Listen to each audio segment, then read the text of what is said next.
नहीं, पर जो उनका आरोप है कि लेवल प्लेइंग फील्ड नहीं है क्योंकि बीजेपी सरकारी मशीनरी और इदारों का इस्तेमाल करती है, ईडी का, और टैक्स रेड्स होते हैं कैंडिडेट्स पर, उनके रिश्तेदारों पर, आप क्या कहेंगे?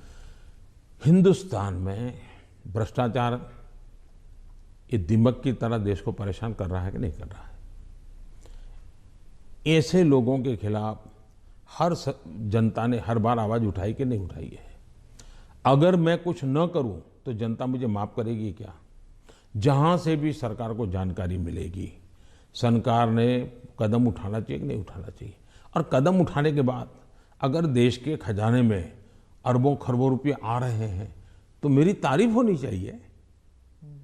अच्छा, चुनाव के समय हिंदुस्तान में हर बार चुनाव चलता रहता है भाई, तो सरकार काम करना बंद कर दे क्या?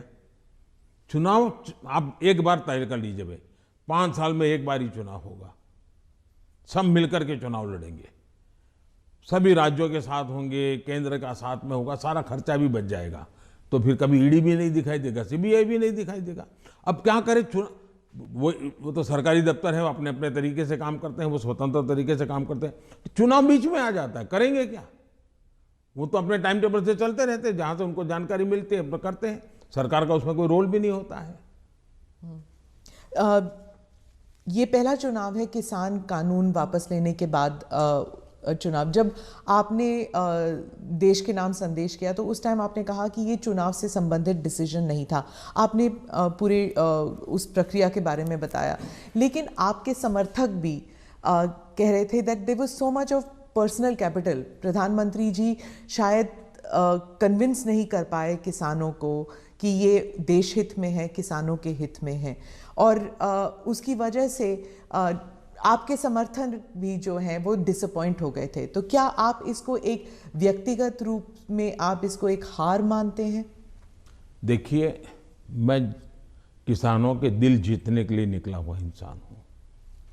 मैं छोटे किसानों का दर्द समझता हूँ और मैंने हमेशा उनके दिल जीतने का प्रयास किया है, और हिंदुस्तान भर के किसानों का मैंने दिल जीता भी है, मेरा साथ दिया है, समर्थन किया है। लेकिन मैंने कहा था, उस दिन भी कहा था टीवी में, कि मैंने किसानों की भलाई के लिए कदम उठाए, लेकिन आज देश के हित में मैं वापस कर रहा हूं।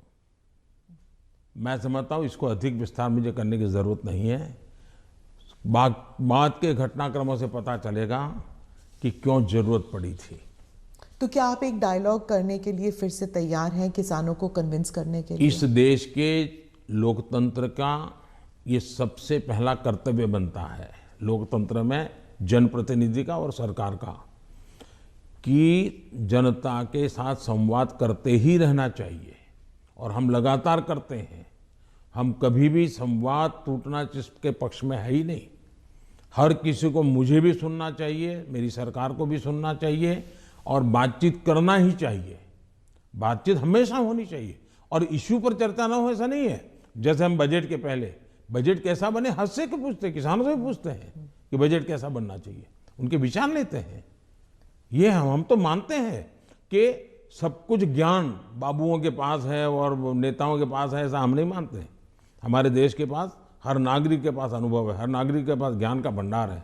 हम तो सबसे संवाद करना चाहते हैं, सबसे सीखना चाहते हैं, सबके सुझावों के आधार पर हम चलना चाहते हैं।